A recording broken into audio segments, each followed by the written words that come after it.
What's going on, YouTube? And welcome back here to another day here answering your guys' Disney questions.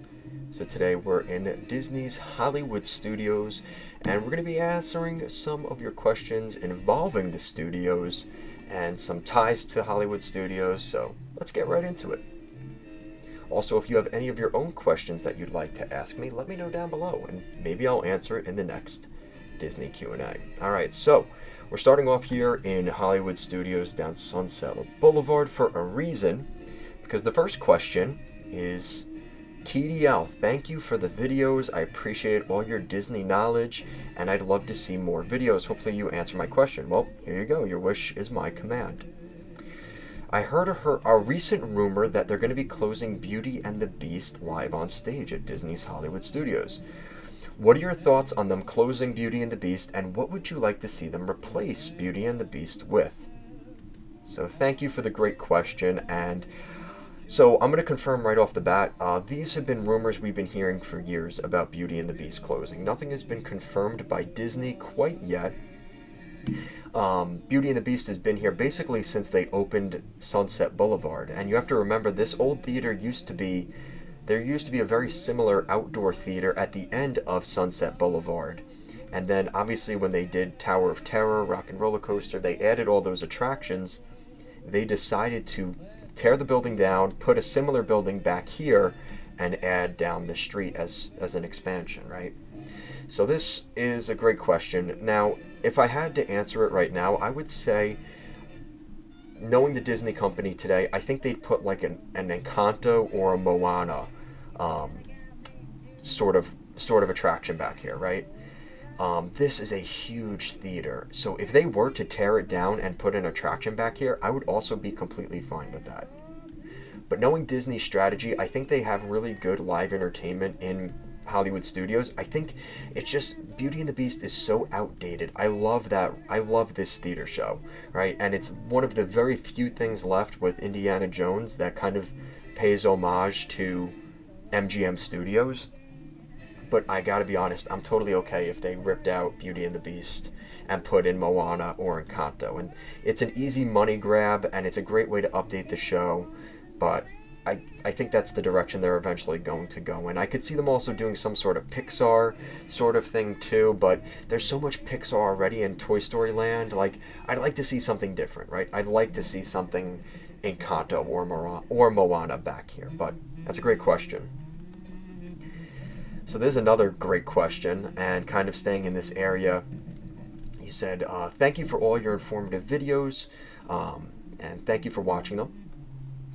Recently, there's been a lot of changes at RockNRoller Coaster. Last year, it went down for refurbishment in the beginning of the year, and now it's down for refurbishment again. Do you have any details on why RockNRoller Coaster is down so much? So unfortunately, I do know the answer. And so last year in 2023, they did some refurbishments to RockNRoller Coaster, and one of them involved changing the brake pads at the end of the attraction. So the final brake run that sends you back to the dispatch, unfortunately, they changed the parts. They aren't the correct parts that go on RockNRoller Coaster.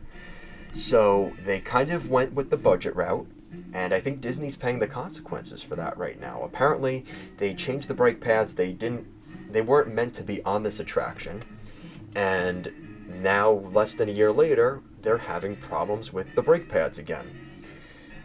I noticed this on my most recent Disney trip. I went in December of 2023, and in the final brake run at the end of the ride, we had to sit there for 5 minutes because the brake pads weren't working correctly.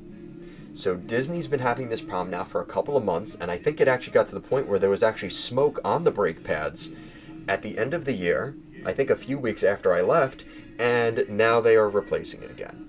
So at this point, I wouldn't be surprised if Disney just said, you know what, we're done with this, and we're just going to throw it out and start new.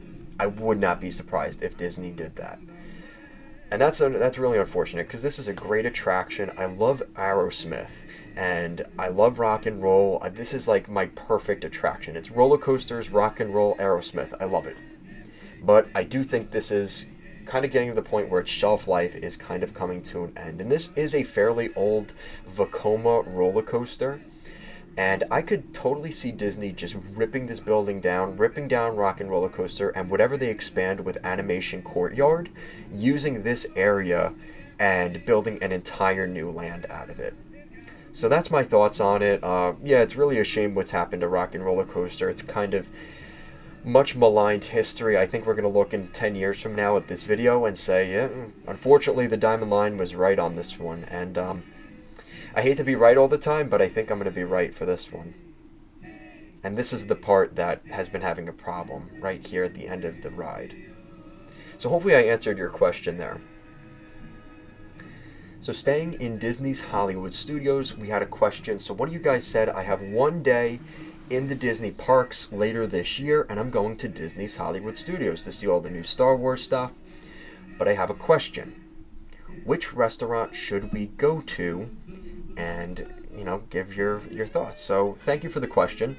And this is a really tough one because I think I'm going to do a quick service, a dine-in, two different options because there's a lot of different ways you can go with food at Hollywood Studios. So for your full-on sit-down restaurant, definitely recommend Woody's Roundup Barbecue in Toy Story Land. I had a lot of fun there. It's very expensive. It is $60 a person, and it's a prefix price, right? So you get all you can eat, but it's all priced up front. So if you have little kids, this is a great place to go, but the food is very expensive. Now, I will say, the other option is definitely the Hollywood Brown Derby. I love that restaurant. They have the famous Cobb salad. Really great place to go. So those are my two sit-down options. Now, if you're looking for a quick option, I don't really like Star Wars, and that might be very crazy to a lot of you. But last time I went to Disney World, I didn't even ride the Star Wars attractions. Me and my girlfriend, just no attachment to Star Wars, don't really like the rides, and it just wasn't worth it. So we ended up going to whatever, it's called Ronto Roasters, and we got a Ronto wrap. That was incredible. That is the only thing in Star Wars that I will give a thumbs up to. So and also, I mean, this is more for me, but I do like backlot, what is it, the studio catering? No, that's the thing that closed.